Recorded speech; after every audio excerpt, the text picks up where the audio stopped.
다 자리에서 일어나셔서 영과 진리로 하나님을 예배하겠습니다. 먼저 사도신경으로 우리의 신앙을 고백하겠습니다.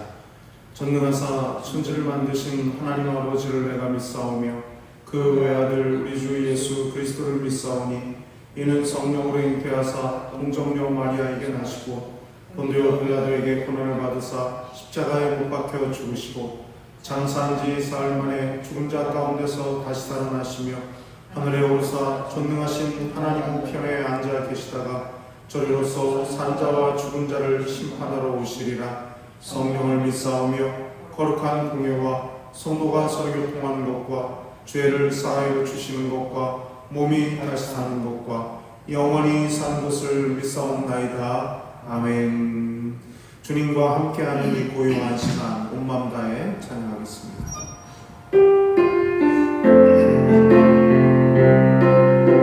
주님과 함께하는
자리에 앉으셔서 기뻐하며 경배하세 찬송하겠습니다.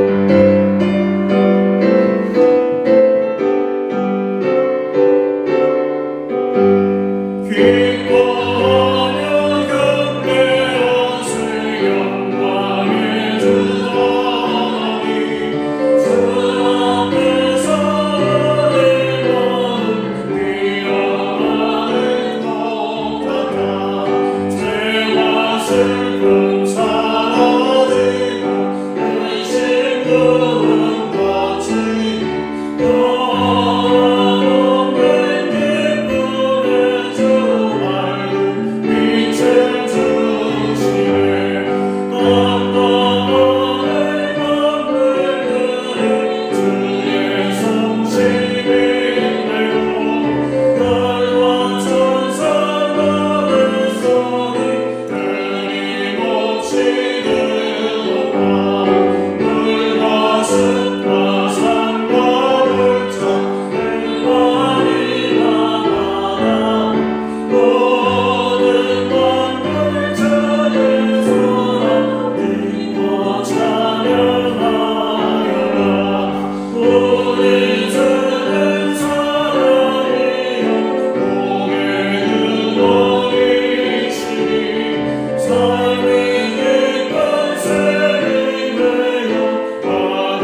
예배를 위해서 기도할 때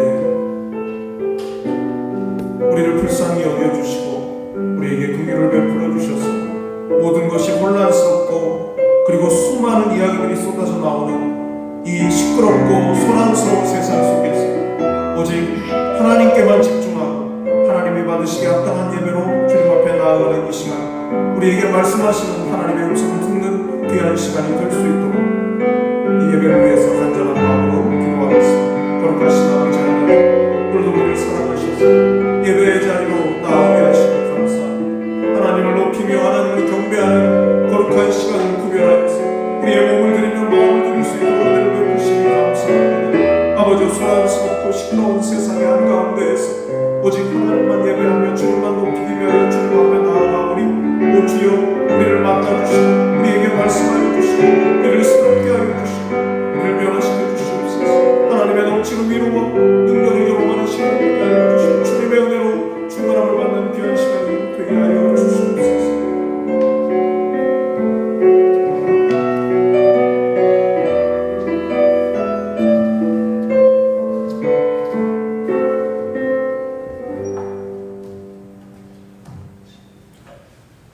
자비롭고 은혜로우신 살아계신 주님, 은혜와 사랑에 늘 감사드립니다. 지난 한 주간의 생활을 주님의 말씀의 거울로 비춰보건대 죄악된 행실뿐이었음을 고백하오니 용서하여 주시옵소서. 코로나19로 인해 많은 고통과 어려움을 겪고 있습니다. 이제는 세상이 오히려 교회를 걱정하고 있습니다. 상식을 벗어난 행위로 공멸의 위기에 놓인 교회를 주님 바로 세워 주시고 회복시켜 주시옵소서. 우리가 온라인을 통해 예배드릴지라도 온전한 마음과 믿음으로 주님을 만나는 거룩한 시간이 되게 하옵소서. 교육부를 축복하여 주시사 말씀으로 잘 양육케 하시고 행함의 믿음을 배양하는 교육부가 되게 하시고 처음 겪어보는 어려운 환경 속에서도 고3 수험생들 지켜주시사 준비한 것 다 발휘할 수 있도록 최선을 다하는 수험생들이 되게 하옵소서. 군복무 중인 아들 훈련 잘 마치게 하시고 만남의 복 주셔서 군생활 잘할 수 있도록 건강 지켜 주시옵소서. 한사랑교회를 이곳에 세우신 주님, 이 지역에 믿지 않는 영혼들, 주님의 잃은 양무리들 한사랑교회를 통해 구원의 역사가 있게 하시고 성도다운 성도들로 주님이 원하시는 교회로 부흥 성장할 수 있도록 인도하여 주시옵소서. 우리 모든 가정과 생업 위에도 함께하사 모든 어려움 잘 이겨내게 하시고 기쁜 일에만 감사하는 것이 아닌 작고 감추어진 주님의 은혜에도 감사할 줄 아는 성도들 되게 하사 복에 복을 더하여 주시옵소서. 그리하여 재정 또한 모든 것을 감당하고도 부족함이 없도록 채워 주시옵소서. 질병의 가시로 고통받는 성도들 치료하여 주세요.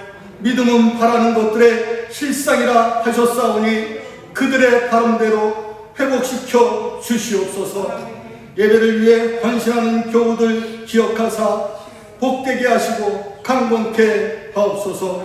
주님의 대언자로 세우신 목사님 건강 지켜주시고 끊임없는 주님의 도우심 있게 하시고 강건케 하옵소서. 이 예배가 오직 예수로 승리하는 영적 예배 되게 하옵소서. 감사드리며 예수 그리스도 이름으로 기도드립니다. 아멘.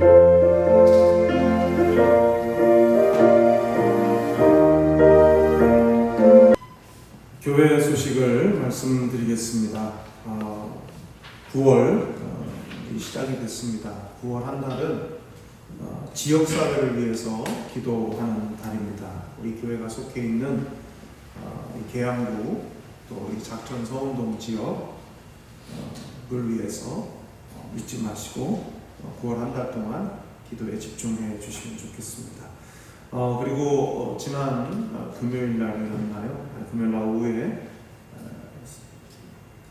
강화된 그 사회적 거리두기 2.5단계를 한 주간 더 수도권은 한 주간을 더 연장한다는 그런 발표가 있었습니다. 그래서 이번 주 한 주간을 보내는 것을 이제 지켜보고 추이를 살펴보면서 이제 뭔가 조치가 이루어질 텐데, 기도하시면서 불편하지만 방역 지침을 잘 이렇게 지켜 주시면 좋겠습니다.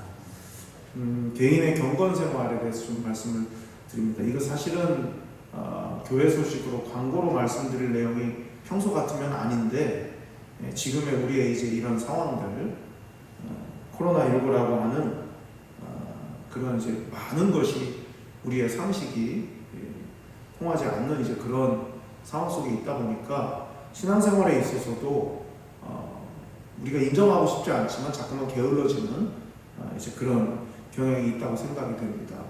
그래서 여러분 각자가 각자의 자리에서 성경도 읽으시고 기도하시고 말씀 묵상하시고, 그리고 무엇보다 내가 한 사람의 신자로서 어떻게 살 것인가에 대해서 생각하시면서 날마다 경건에 이르기를 연습하시는 여러분들이 다 되시기를 바랍니다. 지난주 금요일 저녁부터 이제 금요 시편 기도회로 그렇게 해서 좀 기도하는데 좀 더 우리가 집중을 해야겠다 싶어서 그렇게 했습니다. 그러니까 1년 50주 잡으면 52주인데요. 50주 잡으면 시편이 150편까지 있으니까 한 주에 한 편씩 그렇게 하면 한 3년 정도 이렇게 3년 터울을 이렇게 계속 돌리면 금요 기도회는 이렇게 시편을 가지고 기도하는 게 좋겠다 생각이 됩니다. 그래서 말씀을 묵상하고 그 말씀 속에서 기도의 제목을 추출해서 그래서 기도하는 시간으로 이렇게 진행을 하겠습니다. 주일 헌금은 온라인으로 교회 계좌로 헌금을 하시면 되겠고요. 그리고 모자 뜨기도 이제 계속 모자를 떠주시고 개인적으로 보관하셨다가 이제 현장 예배를 드릴 수 있게 될 때 그때 이제 목장 단위로 내주시면 되겠습니다. 9월의 필독서는 이 하나님 앞에서 울다라는 제목의 책입니다. 이 제럴드 시처라는 유명한 이제 현직 교수이고요, 미국에서. 그리고 여러 책들을 썼는데 가장 유명한 책이 이제 하나님의 뜻이라는 책이 가장 유명합니다. 근데 이 하나님 앞에서 울다라는 이 제목의 책인데 제가 이렇게 좀 봤는데 결혼 11년 만에 첫 아이를 낳고 그리고 3명인가요?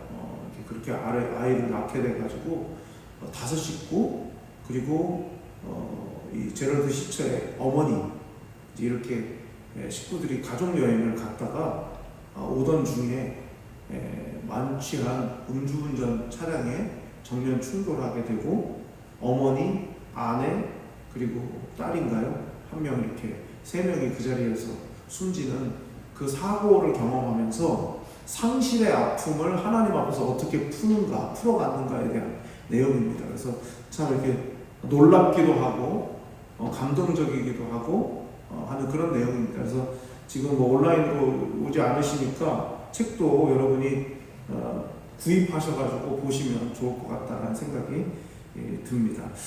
가정에서 함께 예배하시는 분들, 또 온라인상으로 얼굴은 못 보지만 또 함께 같은 시간대에 예배하시는 우리 교우들과 사랑으로 인사하도록 하겠습니다. 사랑합니다. 반갑습니다. 사랑합니다. 오늘 우리에게 주시는 말씀은 신약성경 사도행전 1장 1절부터 3절까지의 말씀입니다. 신약 187쪽에 있는 사도행전 1장 1절부터 3절까지의 말씀입니다.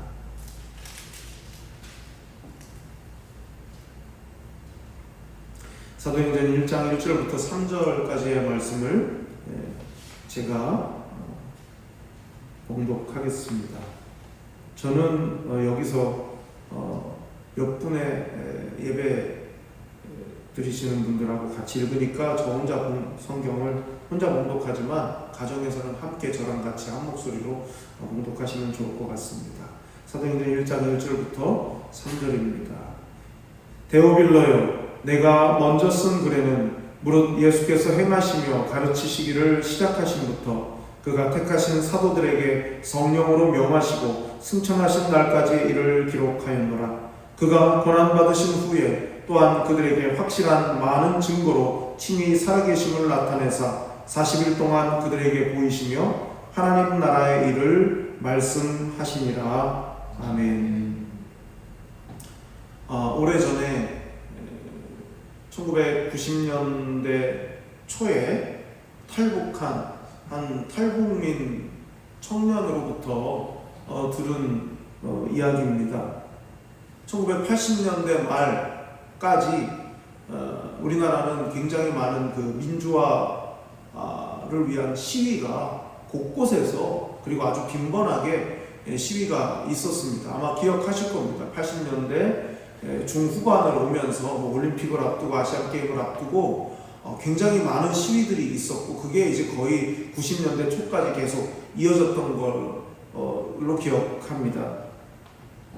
이 대한민국의 민주화 과정 중에 있었던 이 데모가 한창일 때 북한에서는 이 남한의 실상을 보여주는 사상 교육이 많았다고 합니다. 그 탈북 청년의 말에 의하면 그러니까 계속 남한에서 데모가 일어난다는 것을 이제 시간만 나면은 모아놓고 그 영상을 보여줌으로 해서 남한의 실상이 저렇다, 사람 살 곳이 못 된다, 이제 이런 걸 가르치기 위해서 영상을 계속 보여줬다는 거죠.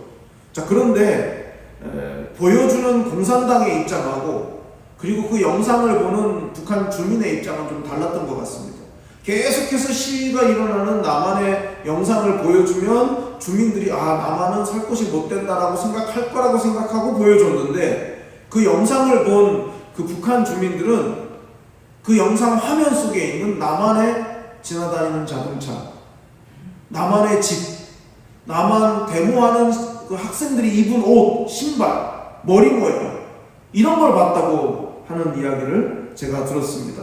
보여주는 목적하고는 달리 보는 사람은 전혀 다른 방향으로 보더라 하는 게 이제 그 내용이었습니다.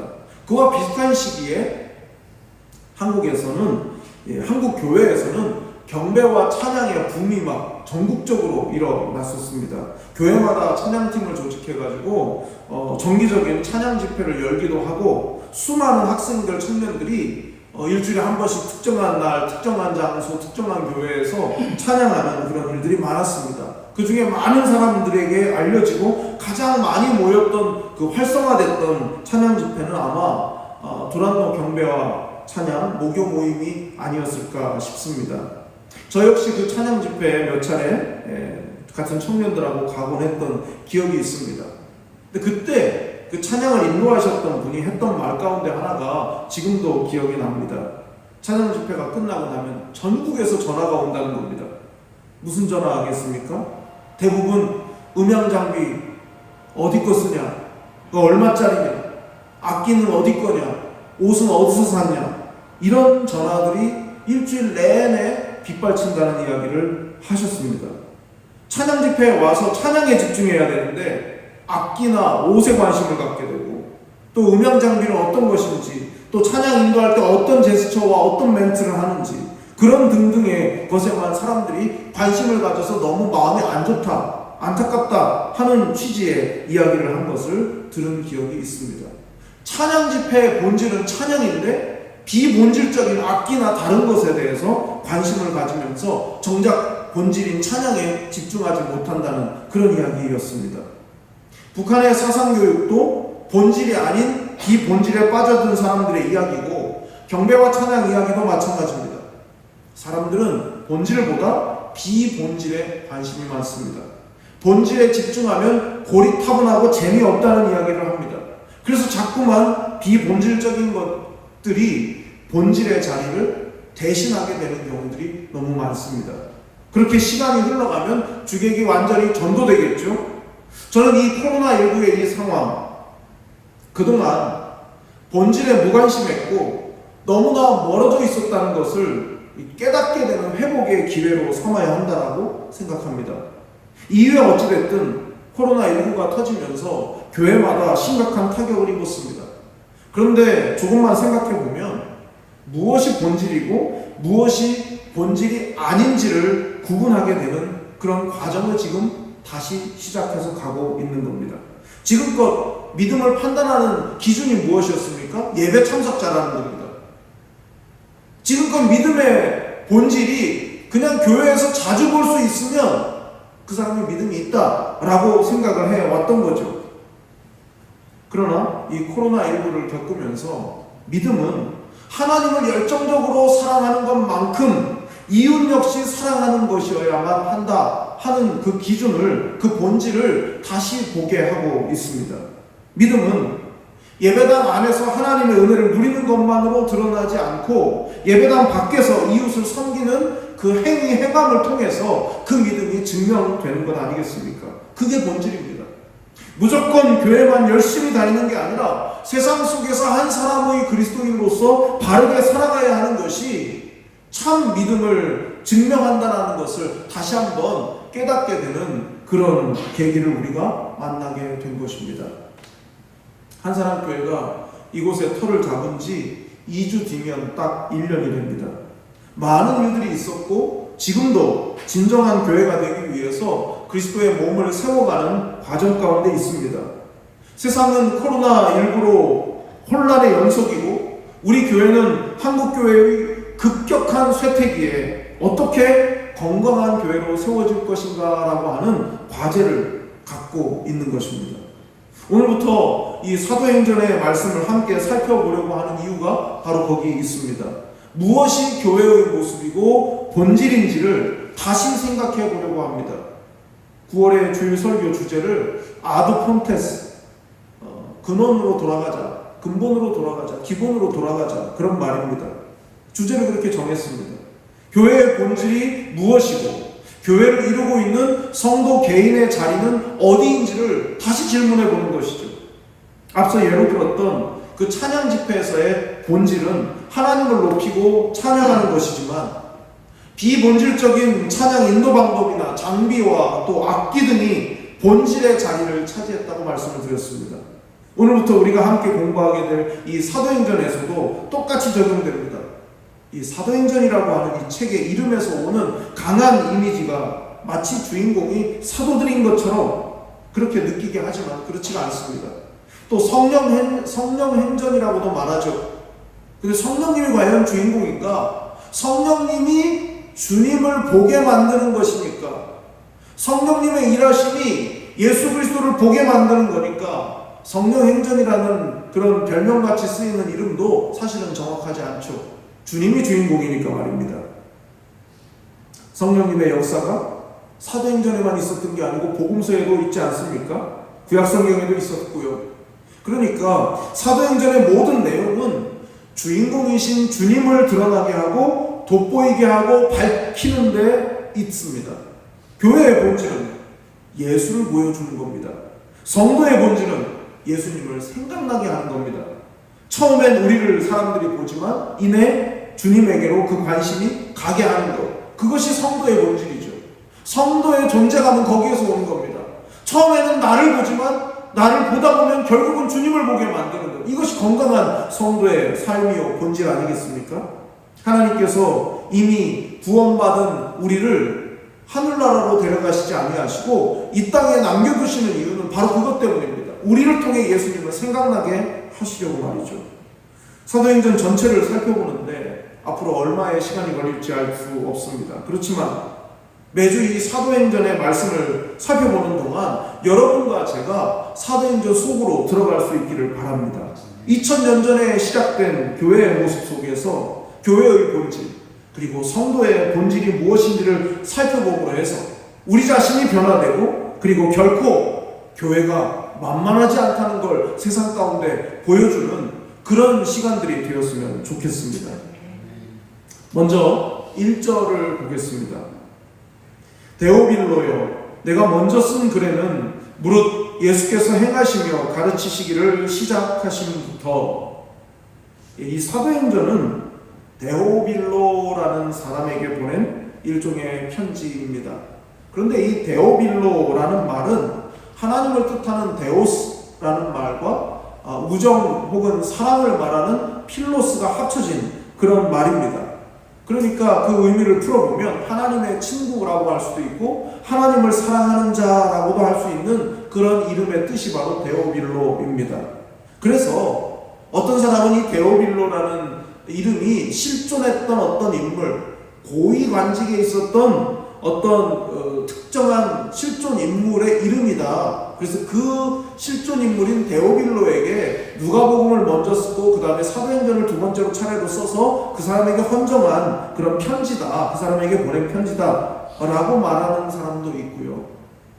이 데오빌로라는 말의 의미가 하나님을 사랑하는 자이니까 어떤 특정한 실존 인물이 아니라 개종한 이방인, 원래 이방인이지만 예수님을 믿게 된 개종한 모든 사람들을 통틀어서 그냥 데오빌로로 그렇게 말한 것이다 라고 주장하기도 합니다. 뭐 어떤 것이 정확히 맞는지는 알기 어렵지만 확실한 것, 분명한 것은 이 말씀이 오늘을 살아가고 있는 모든 그리스도인들에게 주님께서 누구신지를 분명하게 보여주는 그런 기록이 바로 이 사도행전이다라는 데에는 틀림이 없습니다. 사도행전의 저자가 누구이든 먼저 쓴 글인 누가복음의 내용을 먼저 정리하면서 사도행전을 이제 시작을 합니다. 누가는 사도행전이 누구에 관한 것인지를 강조하면서 기록했습니다. 사도행전의 주인공은 바로 예수 그리스도이시다 라는 것을 분명하게 하기 위해서 오늘 읽은 1절부터 3절의 내용을 먼저 말하고 사도행전의 이야기를 풀어가기 시작하는 것입니다. 누가복음을 정리해주는, 요약해주는 내용이죠. 그 내용이 무엇입니까? 예수께서 행하시고 가르치시기를 시작하신부터. 여기서 우리가 이제 가볍게 넘어가서는 안 될 것이 이 순서입니다. 예수님께서 행하시고 그리고 가르치신 것, 행하시고 가르치시기를 시작하신 것. 두 가지인데 그 순서가 먼저가 행하심이고 두 번째가 가르치심이지 않습니까? 이것 자체가 우리에게 보여주는 강력한 교훈이 있죠. 예수님은 어떤 분이신가? 가르치시기 전에 먼저 행하신 분이었다 하는 거죠. 주님은 삶으로 먼저 본을 보여주셨습니다. 말부터 하신 분이 아니었다는 거죠. 뭐든 말부터 하는 게 사실 쉽지 않습니까? 혹시 말부터 내가 딱 꺼냈다면 그 말이 거짓말이 되지 않게 하기 위해서 힘들어도 어려워도 그 말을 지키는 것, 그게 행함의 사람입니다.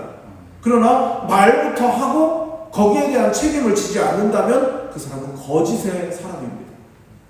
그렇게 보면 신앙도 마찬가지 아니겠습니까? 내가 이걸 믿는다라고 했는데 믿는다고 말은 했는데 그 말을 따라가지 않는 삶을 살고 있다면 내 믿음은 거짓이 되는 것이죠. 누가는 예수님의 행하심과 가르치시기 시작하심부터를 이 누가복음에 먼저 쓴 글에 기록했다라고 말합니다. 그렇다면 실제로 주님께서 첫 번째로 행하신 일에 대해서 누가가 어떻게 기록했는지를 볼 필요가 있죠.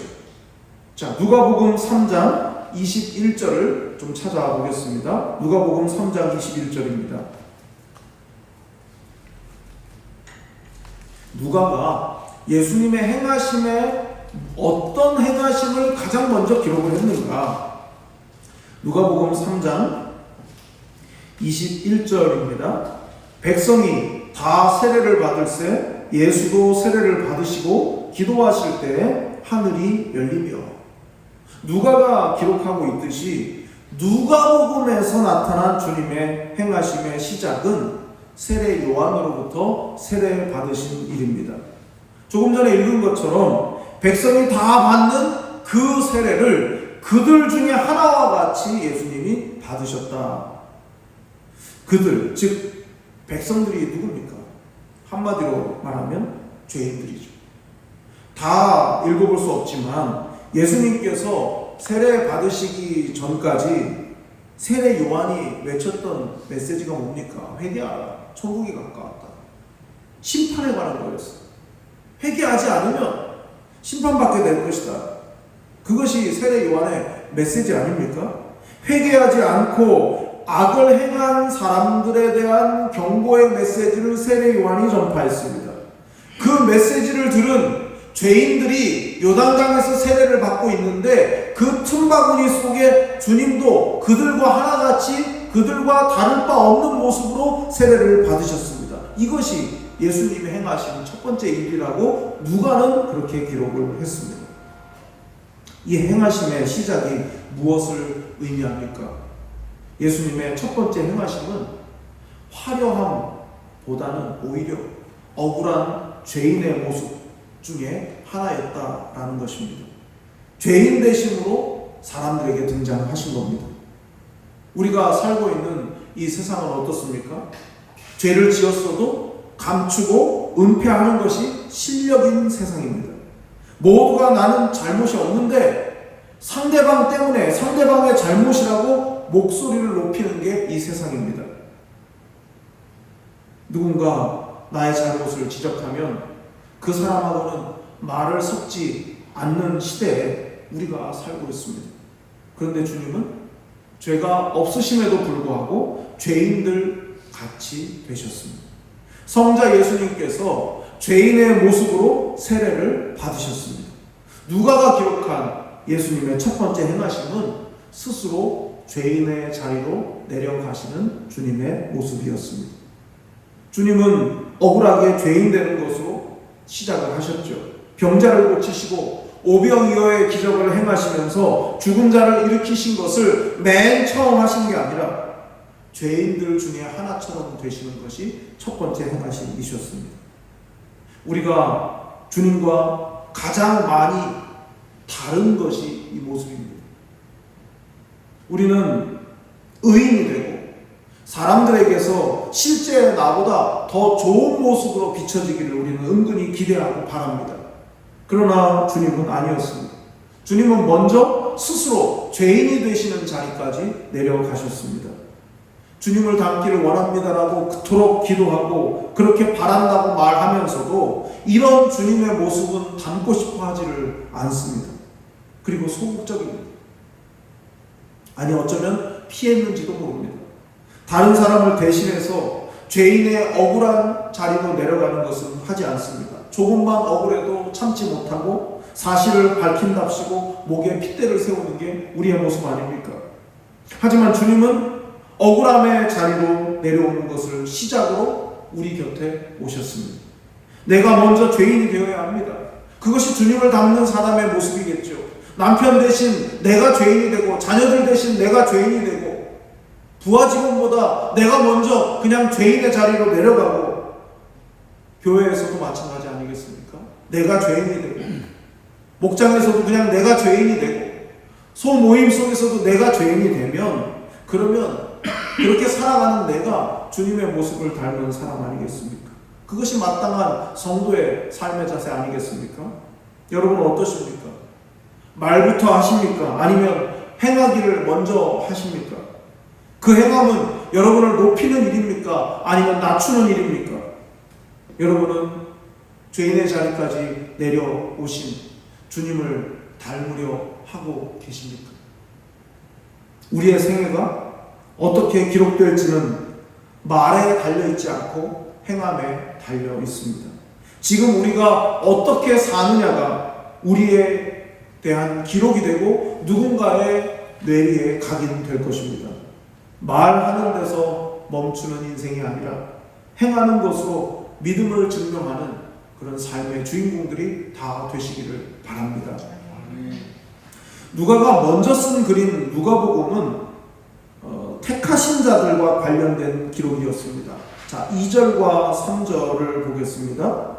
그가 택하신 사도들에게 성령으로 명하시고 승천하신 날까지의 일을 기록하였노라. 그가 고난받으신 후에 또한 그들에게 확실한 많은 증거로 친히 살아계심을 나타내사 40일 동안 그들에게 보이시며 하나님 나라의 일을 말씀하시니라. 아멘. 누가복음은 주님께서 가르치시기를 시작하신부터 승천하신 날까지의 기록입니다. 그런데 여기서 누가가 빠뜨리지 않고 언급하고 있는 것이 주님께서 사도들을 택하셨다는 것입니다. 예수님의 삶을 추적해서 기록한 이 누가복음에는 예수님께서 사도들을 택하시는 장면이 있습니다. 누가는 그들이 주님의 사도가 될 수 있었던 유일한 한 가지 결정적 이유로 주님의 택하심을 들었습니다. 예수님께서 그들을 택하셨기 때문에 그들이 사도가 될 수 있었다라고 말하는 것이죠. 사도라는 말 자체가 뭡니까? 보냄받은 자라는 뜻이에요. 스스로 자원해서 할 수 있는 뭔가를 했다는 뜻이 아닙니다. 사도라는 말에는 누군가가 보냈다라고 하는 전제가 깔려 있습니다. 그런데 바로 그 보낼 자를 어떻게 정했는가, 어떻게 사도가 정해졌는가에 대해서 아주 간단한 한 단어로 말하죠. 택하신. 주님께서 택하셨기 때문에 그들은 보냄받을 수 있었다, 사도가 될 수 있었다, 이렇게 말하고 있는 것이죠. 여러분, 교회가 무엇입니까? 세상으로 보내진 공동체입니다. 그걸 다른 말로 하면 교회의 사도적 사명이라고도 말합니다. 성도 한 사람 한 사람이 주님의 택하심 아래 있습니다. 그렇게 택하심을 받은 사람들이 사도이고 그 택자의 모임이 공동체입니다. 그래서 그걸 우리는 세상으로 보냄받은 공동체인 교회, 사도적인 사명을 가진 공동체 교회라고 말하는 것입니다. 그래서 여기에서 우리의 이제 고민이 시작되죠. 우리 교회는 사도적 사명을 받은, 세상으로 보냄받은 공동체의 사명을 감당하고 있는가 하는 질문입니다. 주님은 세상으로 보내셨는데 교회는 세상으로 안 가려고 하니까 사도적 공동체가 아니라 사고적 공동체가 자꾸 되는 것 아니겠습니까? 얼마나 세상으로 들어가지 않으면 하나님께서 흩어 놓으시겠습니까? 혹시 이번 달 그 복음의 전함 포스터를 보셨는지 모르겠습니다. 교회 밴드에도 올려놨는데 그 내용이 이렇습니다. 흩어질수록 더해짐. 꽃씨가 막 퍼지는데 그 꽃씨가 십자가 모양이에요. 그러면서 그거 퍼지면서 사랑이 되는 하트로 바뀌는 그런 그림입니다. 코로나19 시대 모이는 게 불가능해져서 흩어질 수밖에 없는 상황이 된 거죠. 그런데 오히려 그 흩어짐 때문에 그리스도의 사랑을 누군가에게 더해줄 수 있는 게 되었다라는 거죠. 대충 만든 포스터가 아닙니다. 교회 역사를 통해서도 알 수 있습니다. 교회가 흩어지지 않으려고 하면 하나님께서 개입하셔서 흩어놓으십니다. 그런 경우들이 교회 역사 가운데 많이 있습니다. 복음과 하나님의 은혜를 누군가가 독점하려고 한다든지 아니면 특정인들에게만 고여있다든지 할 때 하나님은 좋아하시지 않습니다. 그래서 우리가 세상으로 나가지 않으면 억지로라도 세상 가운데 흩어지게 나가게 하십니다. 지금의 상황은 교회가 그동안 어떤 옷을 입고 있었는지 세상의 눈과 세상의 입으로 보고 말하게 하시는 단계입니다. 교회가 얼마나 잘못된 옷을 입고 있었는지 입은 우리가 모르니까 우리를 보는 세상이 보고 말해주고 있는 상황입니다. 복음이 아니라 기독교적인 관습과 전통의 옷을 입고 그것이 복음이라고 착각해왔던 우리에게 말씀하신 사건이 코로나19입니다. 다 벗게 하시고 모두가 보는 앞에서 부끄러움을 무릅쓰고 옷을 갈아입히고 계시는 중입니다. 저는 이 말씀을 보고 상황을 생각하면서 수영장 한 귀퉁이에 눈물을 뚝뚝 흘리면서 막 울면서 엄마가 옷을 갈아입히는, 나는 더 놀겠다고 하는데 아니다, 이제 집에 가야 한다. 그러니까 뭐 탈의실에 갈 겨를도 없이 그 자리에서 빨가벗겨가지고 옷을 닦여가지고 입히는 그 장면하고 지금 우리의 이 상황의 이 장면이 겹치는 것처럼 보입니다. 우리는 이게 좋다고, 우리는 이게 맞는다고 생각한다고 그렇게 막 목에 핏대를 세우면서 얘기하는데 하나님은 아니라고 하면서 수치를 무릅쓰고 옷을 지금 갈아입히시고 계시는 겁니다. 예수님은 제자들을 택하시고 알아서 니들끼리 커 그렇게 내버려 두시지 않았습니다. 그들의 영적인 상태를 수시로 체크하시면서 그들의 영적 성장을 위한 프로그램을 가동하셨습니다. 그 프로그램이 십자가 사건에서 멈춘 게 아닙니다. 예수님께서 부활하신 이후에 제자들과 줄곧 함께 계셨죠. 며칠 동안이셨습니까? 40일이었습니다. 요즘 말로 하면 그 40일이라는 시간을 사도 집중 육성 프로그램을 가동시킨 그런 기간이라고 말할 수 있습니다. 자, 3절을 볼까요? 그가 고난받으신 후에 또한 그들에게 확실한 많은 증거로 친히 살아계심을 나타내사 40일 동안 그들에게 보이시며 하나님 나라의 일을 말씀하시니라. 40일은 부활해서 승천하기까지의 시간 아닙니까? 그런데 주님께서는 그 승천하시기까지의 그 시간을 아낌없이 제자들, 사도들에게 주셨습니다. 영광스러운 승천도 뒤로 하고 말이죠. 우리말 성경에는 고난받으신 후에가 먼저 나오고 그 다음에 살아계심을 나타내사가 나중에 나와요. 그런데 원문에는 거꾸로 되어 있습니다. 살아계심을 나타내신다는 단어가 먼저 나오고 고난받으신 얘기가 나중에 나와요. 이유가 뭐겠습니까? 강조의 관례 때문에. 시간의 순서는 고난이 먼저고 그 다음에 부활의 증거를 나타내는 게 시간 순서상 그게 맞지만, 논리적으로는 그게 맞지만, 그러나 강조하기 위해서 살아계심을 나타내신다는 말을 먼저 앞에다가 기록하고 있습니다.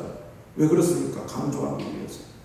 부활하신 주님께서 자신의 부활을 제자들에게 나타내신 일이 먼저였고, 그리고 복음의 핵심 메시지인 하나님 나라의 일을 가르치신 것이 나중에 기록되어 있습니다. 숱한 고난과 죽음의 위협 속에서도 변화된 사도들이, 제자들이 그 고난에 굴하지 않고 끝까지 지킬 수 있었던 것, 사명을 지키고 믿음을 지킬 수 있었던 그 이유가 뭐겠습니까? 바로 신앙의 근간이 하나님 나라, 그 하나님 나라에 대한 소망입니다.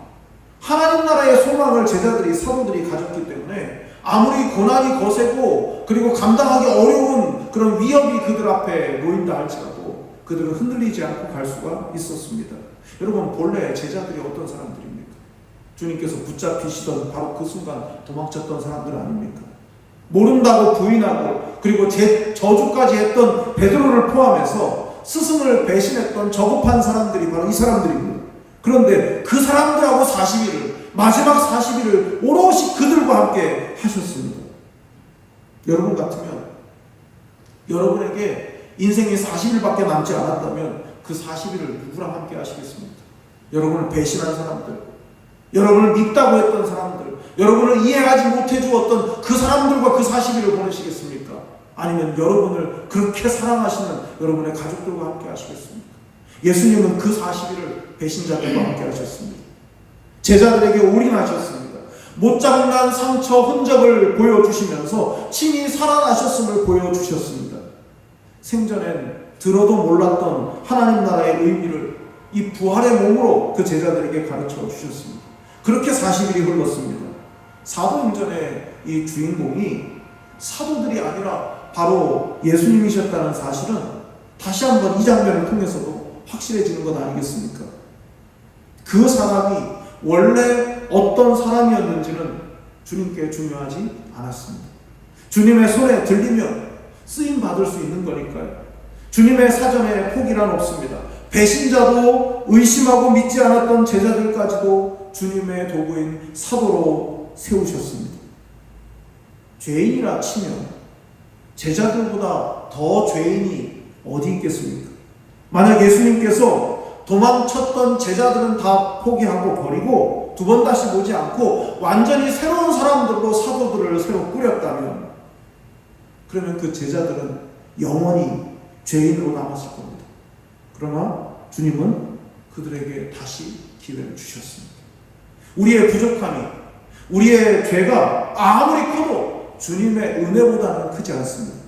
죄스럽지만 감히 주님의 손을 붙들 수 있는 이유는 먼저 주님의 손이 우리를 붙드셨기 때문입니다. 주인공은 주님이십니다.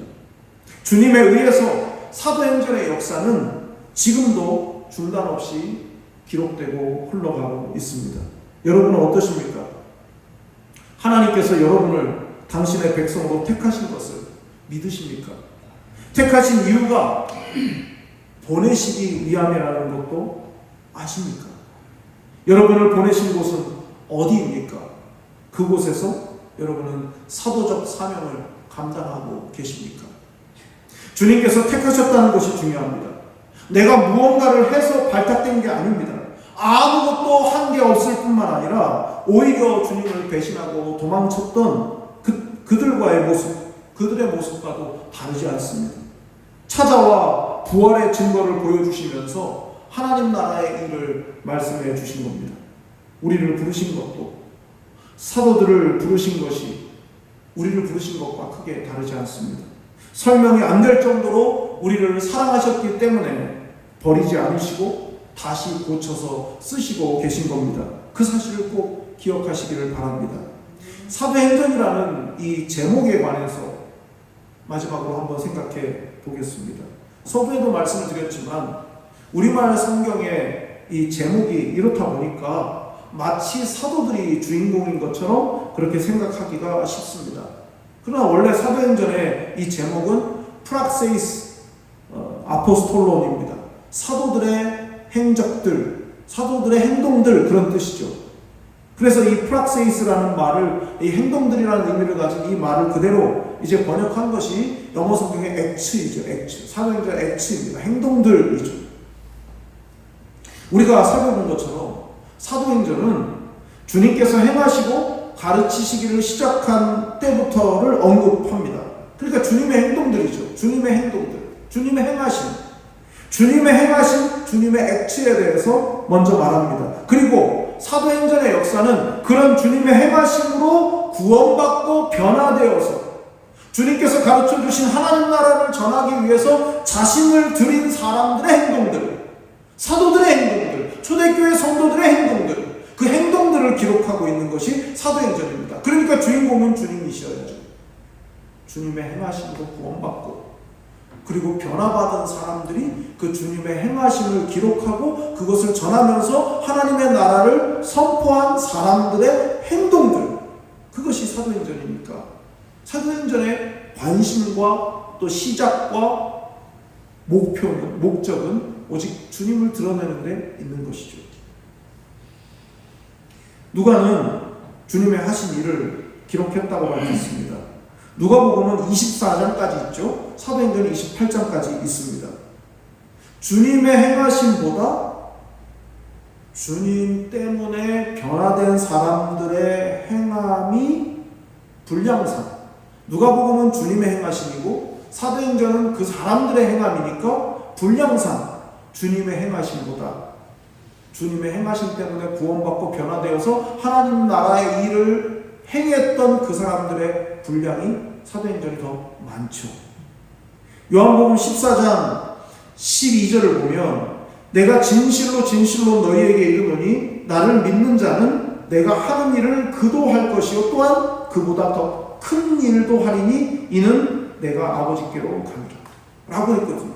주님의 행하신 일보다 그 이후에 주님 때문에 변화된 사람들의 행함이 더 크고 많다, 이렇게 말씀하셨어요.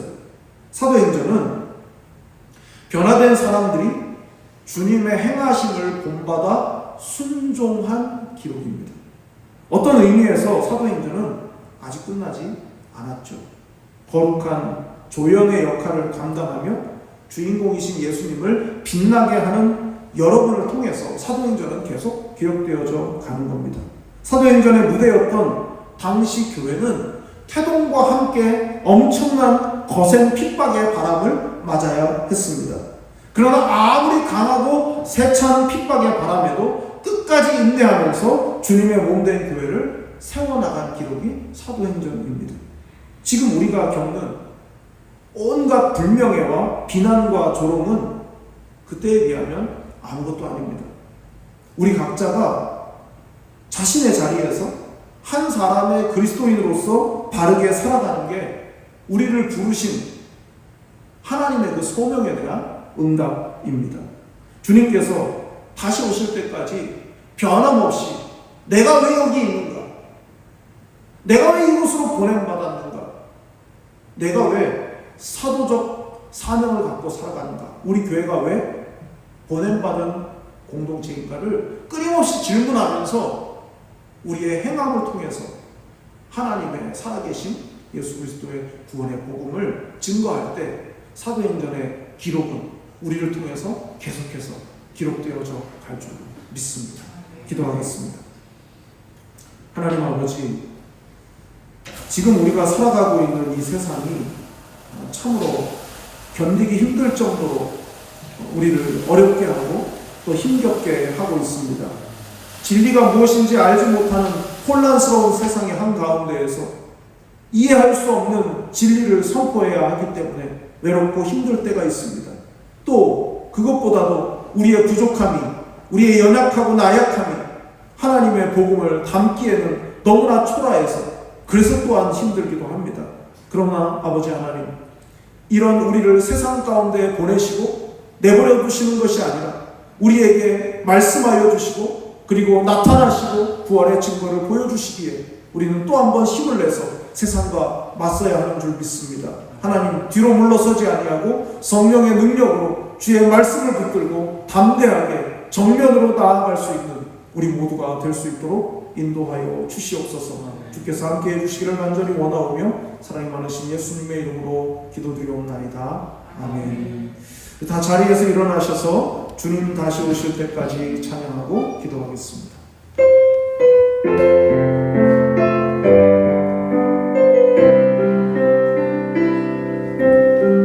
주님 다시 오실 때까지 나를 이끌어리라.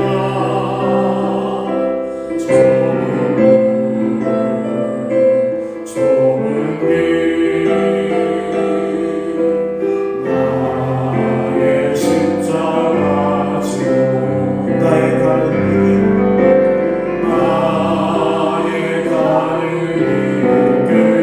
끝에서 나는 주님을 보리라. 영광의 주님, 나를 맞아주시니 주님 다시 오실 때까지 나는 달려가리라. 주의 영광 온 땅 덮을 때 나는 일어나 노래하리.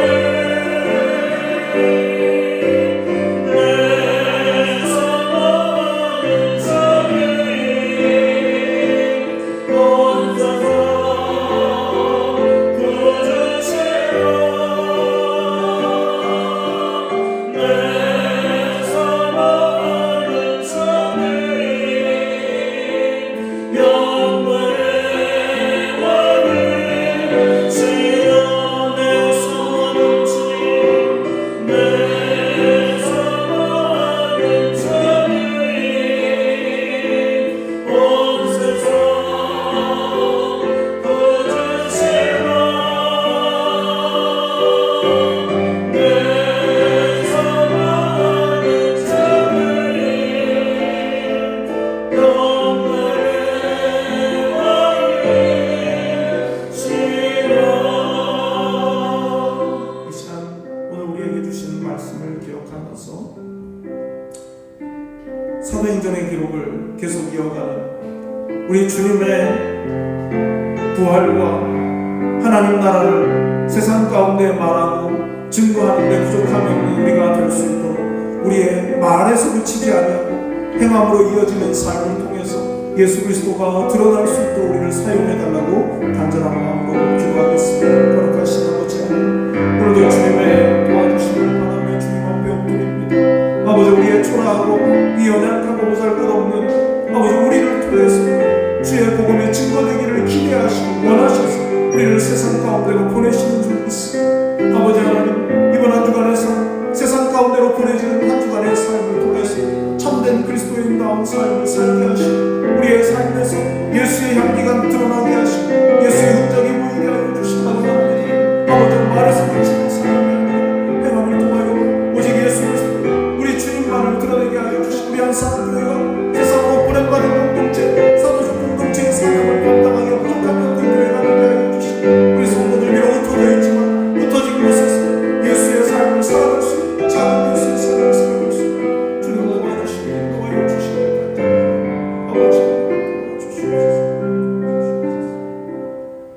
거룩하신 아버지 하나님, 오늘도 주님 앞에 엎드리며 주님 앞에 예배하며 주님의 얼굴을 구하고 주님의 영광을 찬송하는 모든 교우들을 주님 기억하여 주시고 우리의 거룩하여 구별하여 드리는 이 예배를 통해 하나님 영광을 받으실 뿐 아니라 우리의 삶 자체가 하나님 앞에 향기로운 제물로 날마다 드려질 수 있도록 인도하여 주시기를 간절히 원합니다. 예배하며 하나님 앞에 귀한 예물을 구별하여 드리오니 주님께서 기뻐 받아주시고 아버지 하나님께서 은혜를 베풀어 주셔서 귀한 예물이 아버지 하나님 앞에 연락이 되고 상달이 된 것처럼 아버지 하나님 우리의 삶 또한 주님 앞에 아름다운 향기로 주님 앞에 드려질 수 있도록 인도하여 주시옵소서.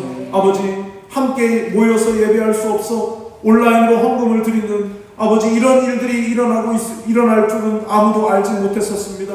그러나 아버지 하나님 어떻게든 하나님께 영광을 돌려드리기 위하여 예물을 준비하여 드리는 그 손길들과 그 중심을 살피시는 하나님께서 날마다 풍성한 은혜로 갚아주시고 하나님의 채워주심을 삶 가운데서 경험할 수 있도록 인도하여 주시옵소서. 물질에 지배받는 인생이 아니라 물질을 다스리는 삶이 될 수 있도록 날마다 함께하여 주시고 채워주시는 주님의 은혜로 더욱 감사하며 찬양하며 영광 돌릴 수 있도록 인도하여 주시옵소서. 형편과 처지를 아시는 아버지 하나님께서 필요를 채워주실 것을 믿는 그 믿음 가운데서 담대하게 살아가게 하여 주시옵시고 아버지 세상이 아무리 어려워도 아무리 힘들다 하여도 아버지 믿음의 절개를 지키며 나아갈 수 있도록 주님 붙들어 주시옵소서. 아버지 하나님 간절히 바라옵고 원하옵기는 가족들과 멀리 떨어져 생활하고 있는 형제 자매들 하나님께서 지키시고 날마다 보호하시고 임마누엘로 함께하여 주시옵소서. 육신의 질병으로 마음의 병으로 고통을 당하며 어려운 시간을 보내고 있는 모든 이들을 불쌍히 여겨주시고 치료하여 주시고 강하게 하여 주시고 회복시켜 주시며 기적을 허락하여 주시옵소서.